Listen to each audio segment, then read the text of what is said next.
Tras la guerra en Ucrania y la crisis del petróleo, Washington ha mostrado cierto pragmatismo, la posibilidad de aliviar sanciones a cambio de elecciones más transparentes y mayor apertura política. Sin embargo, la desconfianza sigue marcando el tono de cualquier diálogo. Pero la confrontación no se detuvo ahí. En 2020, el Departamento de Justicia de los Estados Unidos presentó cargos formales contra Nicolás Maduro y varios de sus colaboradores más cercanos, acusándolos de narcoterrorismo y de integrar el llamado Cartel de los Soles, una supuesta red de tráfico de drogas hacia Norteamérica y Europa.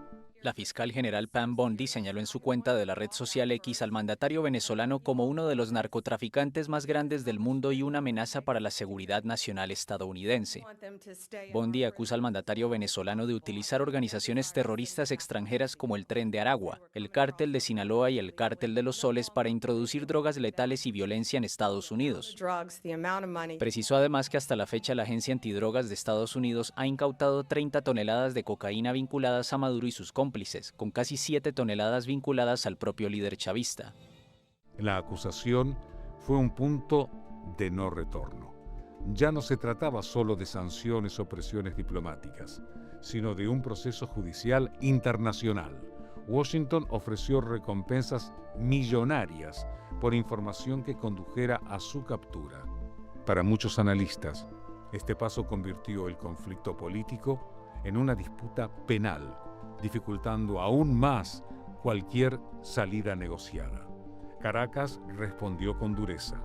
Denunció un montaje político destinado a justificar sanciones y a aislar al país en la escena internacional.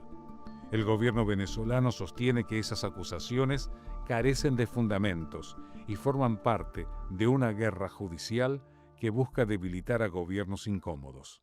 Como comandante en jefe, he considerado necesario y oportuno que sábado y domingo tengamos esta gran jornada de alistamiento y llamado a filas de todos los milicianos, todas las milicianas del país, de todos los reservistas del país y de todo ciudadano y ciudadana que quiera dar un paso al frente para decirle al imperialismo: basta de tus amenazas. Venezuela te rechaza. Venezuela quiere paz. Mientras tanto, las consecuencias se sienten en el día a día de millones de venezolanos. La inflación continúa, la economía se mantiene restringida por el bloqueo y el éxodo supera los 7 millones de personas, en una de las mayores crisis migratorias del mundo. En este contexto, la confrontación externa se entrelaza con los desafíos internos, y el costo humanitario de las sanciones se convierte en tema de debate incluso dentro de la comunidad internacional. El conflicto entre Venezuela y Estados Unidos trasciende hoy la política o la economía. Se ha convertido en un tablero geopolítico donde se cruzan sanciones, acusaciones y negociaciones estratégicas. En el fondo, lo que está en juego es el futuro de un país que intenta sobrevivir entre presiones externas, crisis internas y la búsqueda de un nuevo equilibrio. El desenlace dependerá de si ambas naciones logran superar la lógica de la confrontación y avanzar hacia el pragmatismo. En un mundo cada vez más interdependiente y cambiante, el vínculo entre Caracas y Washington sigue siendo un espejo de las tensiones globales y un recordatorio de que, en política internacional, ninguna ruptura es definitiva.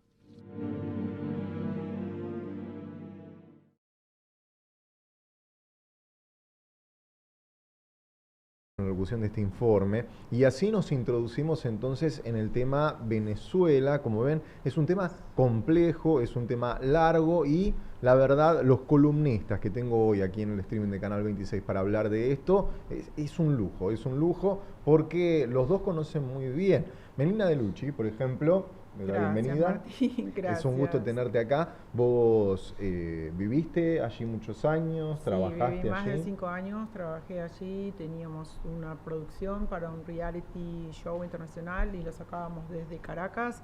Bueno, finalmente me tuvieron que alquilar un departamento enfrente de la oficina porque la cosa se puso tan mala, tan tensa, y realmente la gente de Venezuela la pasa muy mal. Me pongo un poco en los zapatos de todos ellos, porque bueno, es un régimen que oprime, es una narcodictadura que no le importa absolutamente nada más que ellos, y el escenario es sumamente complicado y no va a ser muy fácil mover a Maduro de este puesto de cabeza. Ahora nos vamos a meter en eso. Y también me acompaña acá a mi izquierda Anthony Mujica. Él trabaja con nosotros en Canal 26 y también es muy interesante el conocimiento que mantenés respecto del régimen y obviamente de mano propia, ¿no? Claro, Martín, bueno, muy buenas tardes. Y es que sí, la verdad a mí no me pueden contar la historia moderna de Venezuela. No me la pueden contar porque yo la viví. Claro. Yo la viví en carne propia. Así que bueno, en esta tarde vamos a desmenuzar un poco sobre si realmente el chavismo está cerca de caer. Y bueno, empezamos con esa pregunta, justamente vamos a meternos con esa pregunta. ¿Está cerca el fin del ciclo? Y con el fin del ciclo nos referimos, obviamente, al chavismo, al socialismo del siglo XXI, al Partido Socialista Unido de Venezuela, al bolivarianismo, que le ha cambiado el nombre a su país, por favor, ha hecho una reforma constitucional enorme en la cual ha no solo cambiado el nombre del país, sino también de las Fuerzas Armadas, de los cuerpos y fuerzas de seguridad del Estado, etcétera. Y bueno, son cosas que parece que como que nos vamos aceptando y nos vamos olvidando, pero todo esto pasó recientemente y ahora estamos en este punto de inflexión. Claro. ¿Qué pasa con esto de Estados Unidos? ¿Realmente 5 o 6 lanchas son para asustarse? Lo que está demostrando Estados Unidos con estas narcolanchas que ha destruido en los últimos días y estos ejercicios militares que se han podido ver en el Mar Caribe, definitivamente es una muestra de poder. Está jugando psicológicamente también con el gobierno. Le está diciendo a Maduro, estoy cerca y no has podido responder. Igualmente, Martín y los amigos que están en sintonía de nuestro streaming, Estados Unidos desde hace mucho tiempo está dentro de Venezuela. De alguna manera, por ejemplo, salió Iván Simonovic hace unos años con ayuda de Estados Unidos, salió también Leopoldo López, también salió Juan Guaidó, exiliado con ayuda de Estados Unidos, y el ejemplo más reciente fue la salida de los diplomáticos en la embajada de Argentina en Caracas. Que aparecieron así como de pronto, mágicamente, en Estados Unidos. Y decís, ¿cómo aparecieron estos acá en Estados Unidos? Y todavía hasta el día de hoy nunca se supo cómo se teletransportaron los 5 ¿Pero y eso qué es? diplomáticos que estaban presos. Claro, eso es inteligencia absoluta, y a pesar que la Embajada de Estados Unidos desde el 2019 no funciona en Caracas, pero sí hay un personal de inteligencia y de limpieza adentro, y es más, se dice que María Corina Machado está refugiada en esa embajada, por eso no la tocan. Claro, fíjate que además también hace unos días el gobierno ha estado denunciando un plan supuestamente para volar la embajada de Estados Unidos en Caracas. Esto obviamente fue rechazado por parte de Washington, pero ahí te das cuenta obviamente el desespero del régimen de Nicolás Maduro, que está intentando mediar con Washington. Claro, o sea, no, ellos se muestran en cámaras muy poderosos, ¿viste? Sí. Ellos dicen, bueno, ellos no me van a asustar, ellos no van a hacer que el gobierno o la revolución bolivariana retroceda, pero por atrás están intentando convencer a Donald Trump de que no lo saquen del poder. Sí, no, Anthony, una cosa claro, que ellos dijeron que fuerzas ajenas a Venezuela estaban tratando de volar la embajada de Estados Unidos en Venezuela. Entonces Maduro salió a decir, nosotros nos opusimos a que nos vuelen la embajada. Eso es absolutamente mentira, pero lo que yo estaba tratando de explicar al principio es que va a ser muy difícil mover a Maduro del poder, porque Venezuela es un monstruo que tiene 3 cabezas. Maduro no es la persona que gobierna Venezuela. Maduro es un títere de Diosdado Cabello, de los hermanos Rodríguez, que son los diplomáticos de manos blancas. Rodríguez, te recuerdo que junto con su hermana fueron los que le hicieron filmar el salvoconducto a Edmundo González Urrutia y le hicieron confirmar que él aceptaba que Maduro había ganado las elecciones.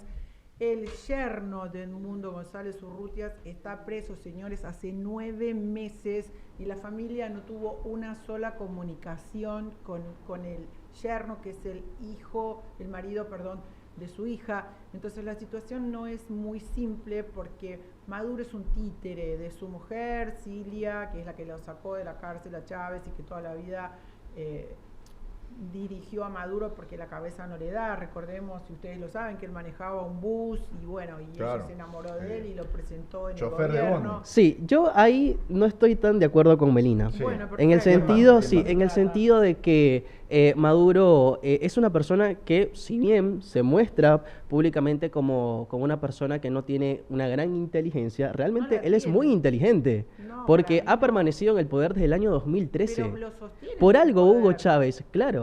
Lo sostiene en el poder, ¿quién? Cabello, Diosdado Cabello. ¿Quién es Diosdado Cabello? El jefe del cartel de los soles, el que tiene la mano dura, el que maneja el SEBIN, el que tiene un aparato represivo e inclusive es el que manda a matar a la gente, tiene las manos con sangre. Entonces Maduro en este momento y todo su clan, Cilia, los narcosobrinos y toda esa gente, está muy complicado porque él, si quisiera llegar a un acuerdo, él con Trump, que le manda cartitas que Trump ni se las devuelve, no puede porque adentro tiene a Diosdado Cabello, tiene a los hermanos Rodríguez y también tiene a todo el cartel de los soles que lo están presionando. Entonces en Venezuela hay un monstruo de 3 cabezas que se lo van a fagocitar. Él está preso de su propio sistema de narcodictadura por estas cosas que te digo, porque el Tren de Aragua también lo está atacando. Entonces el cartel de los soles mueve todo el oro, mueve toda la droga, mueve todo el tráfico de metales. Entonces está muy complicada la situación y yo lo que estimo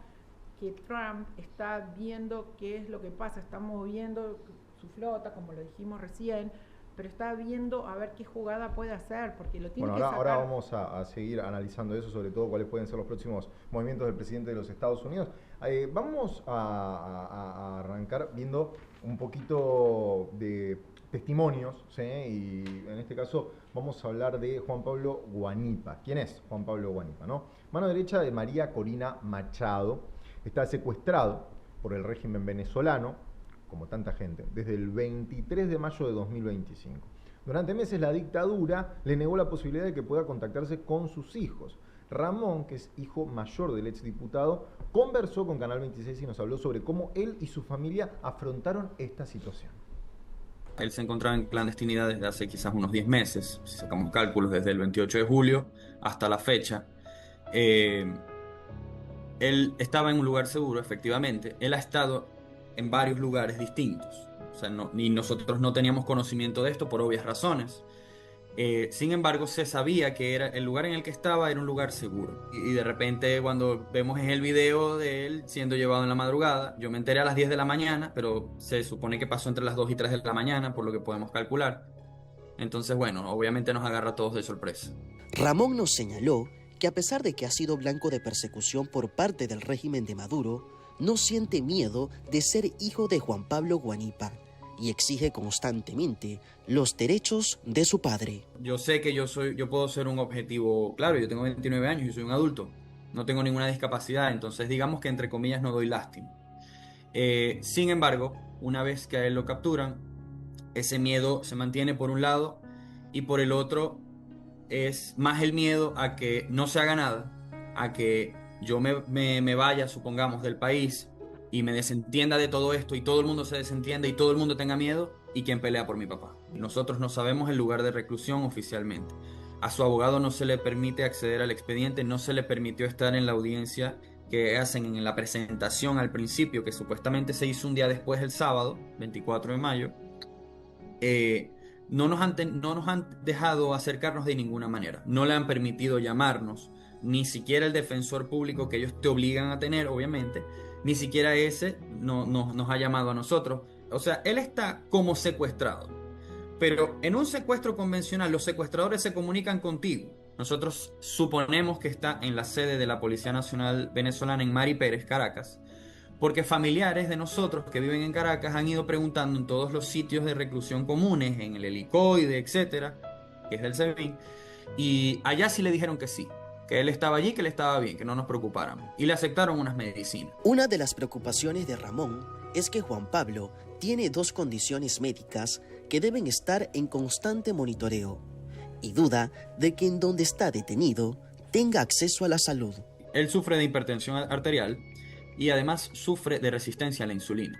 Son condiciones que controladas no te generan ningún problema. Claro.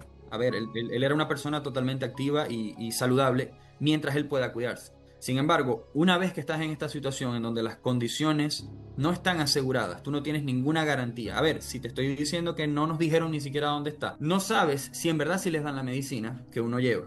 No sabes si en verdad está en el sitio, porque pudiste haberle dado las medicinas a nadie.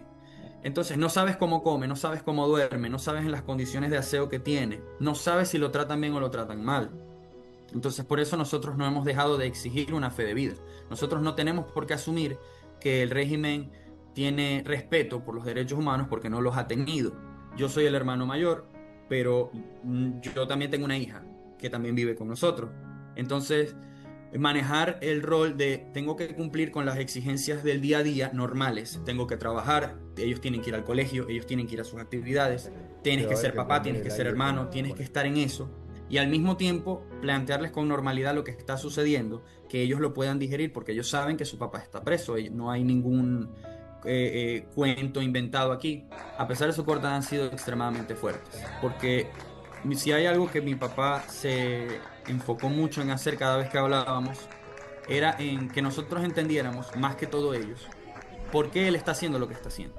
Entonces los niños ven la situación con mucha tristeza, pero con mucha dignidad. Eso es importante.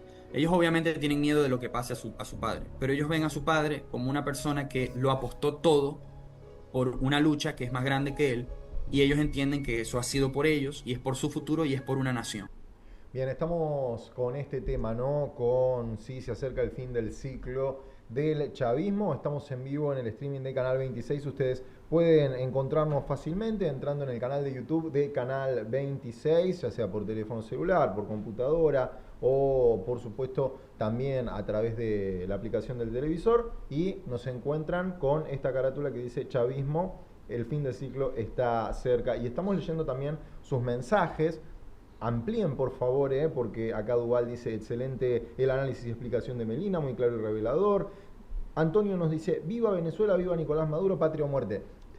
Amplía Antonio, nos interesa tu opinión. Leida, hola, buenas tardes, excelente producción, siempre con tan interesantes temas, hoy con mi Venezuela querida. Y sí, le damos un abrazo a todos los venezolanos que desde aquí de Argentina o desde cualquier parte de Hispanoamérica están con nosotros conectados. Bueno, Juan Pablo Guanipa, este caso en particular. Anthony, ¿qué tenías? Me estabas comentando algo.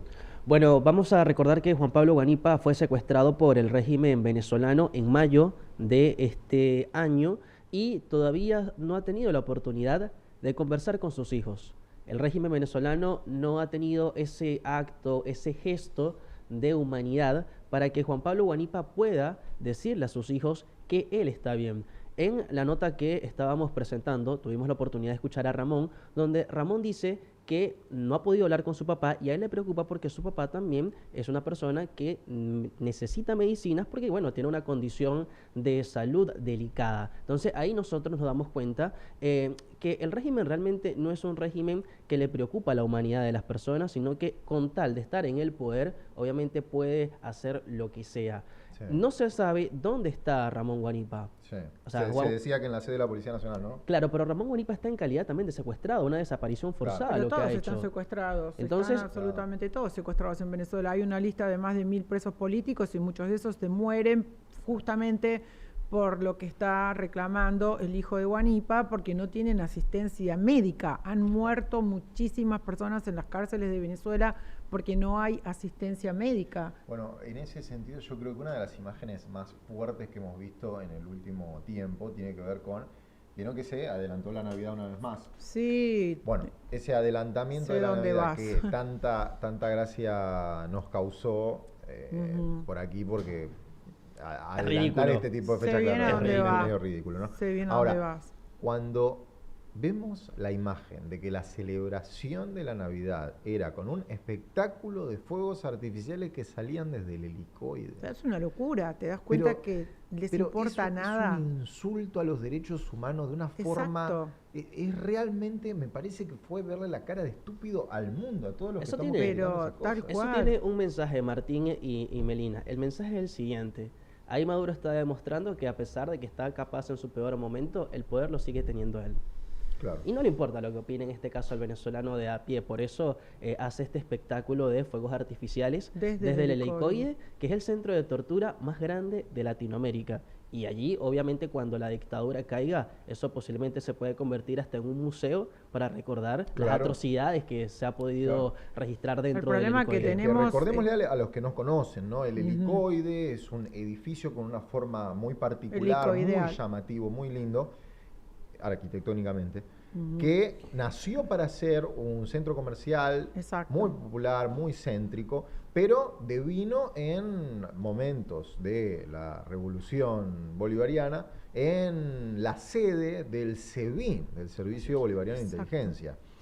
Y se sabe, por muchísimos testimonios ya, y también lo han comprobado organismos internacionales competentes, que es un centro de tortura y de encarcelamiento en condiciones que desconocemos oficialmente, pero por supuesto sabemos que Las los derechos peores humanos no son los condiciones, que- porque hay claro. algunas personas pudieron escapar de ahí u otras fueron dados en libertad, y eso lo maneja Diosdado Cabello. Ese centro de torturas, como todos los centros de torturas y de represión, porque es un sistema de represión que si no sos y si no estás de acuerdo con ellos, sos un opositor y vas preso y no tenés derechos. Yo estuve batallando durante mucho tiempo con el tema de la Corte Penal Internacional y del fatídico Karen Kahan, el fiscal que nunca jamás tomó una sola medida, nunca, a favor de los derechos de todas esas personas que son privadas de la libertad, como te decía Martín y Anthony, pero ¿qué medida te imaginas? sistemáticamente. ¿Qué podría Y llegar bueno, a ser? el primer ministro Netanyahu tiene una orden de captura internacional.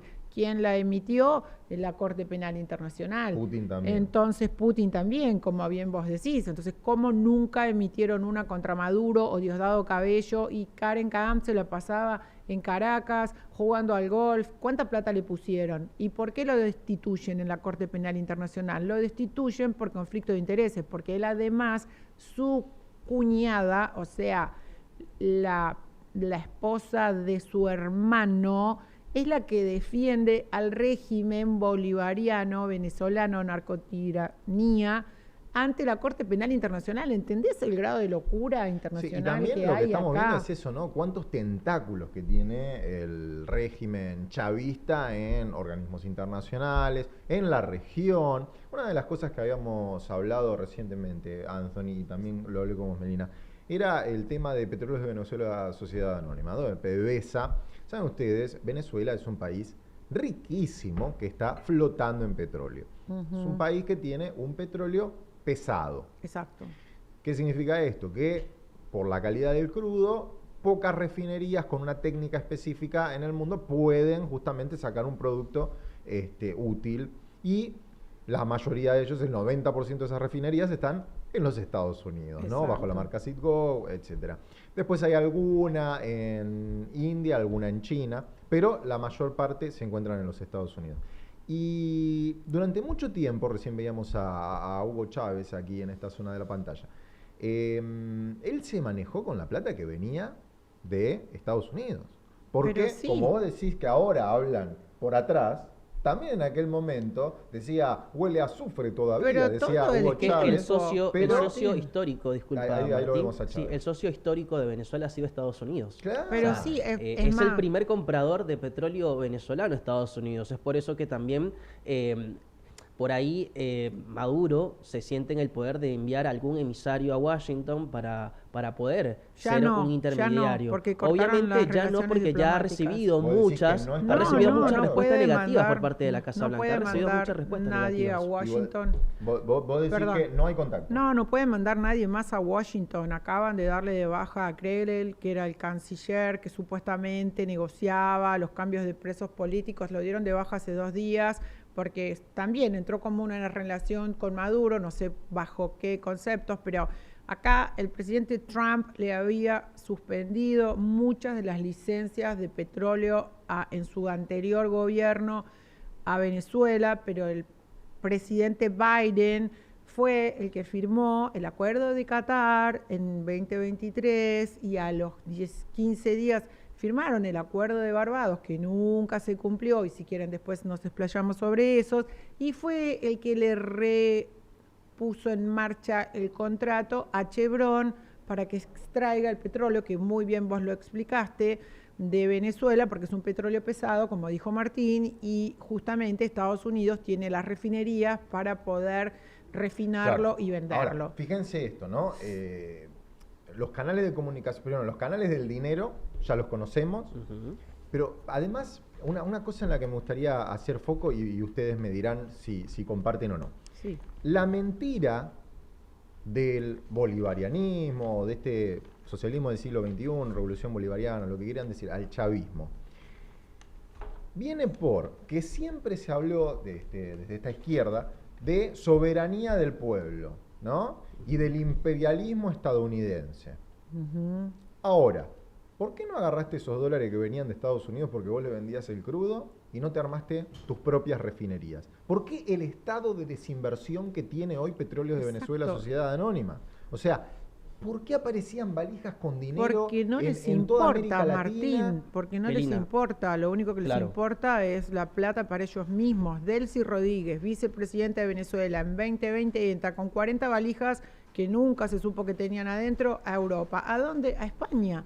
Sí, entonces, ¿y el la oro? corrupción, ¿Y el oro? exactamente. El oro se lo están llevando los chinos, los rusos y los iraníes. Valijas tenían oro. Así que, ¿es el oro de la minería o el oro del Banco Central? Mira, hablando del petróleo, yo quiero destacar que Chávez en su momento, cuando te habla de soberanía, él le entregó el país a los chinos, porque para poder mantener la grandeza del Estado con sus ministerios, con los programas sociales llamados misiones, él tuvo que hacer un negocio multimillonario con China. ¿Y cuál fue en este caso lo que tenía que pagar Venezuela a China? Porque China le dio mucho dinero a Venezuela. Sí. Con petróleo. Swap. Todos los días salen miles y miles de barriles de petróleo, pesado obviamente, desde Venezuela hacia China. Los chinos están trabajando en Maracaibo. Una vez que Chávez se queda sin dinero, aprovecha, en este caso, la bonanza petrolera, el barril de petróleo más de $100, y después muere, cae el petróleo, y luego entra Rusia en el juego de Venezuela con Nicolás Maduro, entra también Irán en el juego de Venezuela,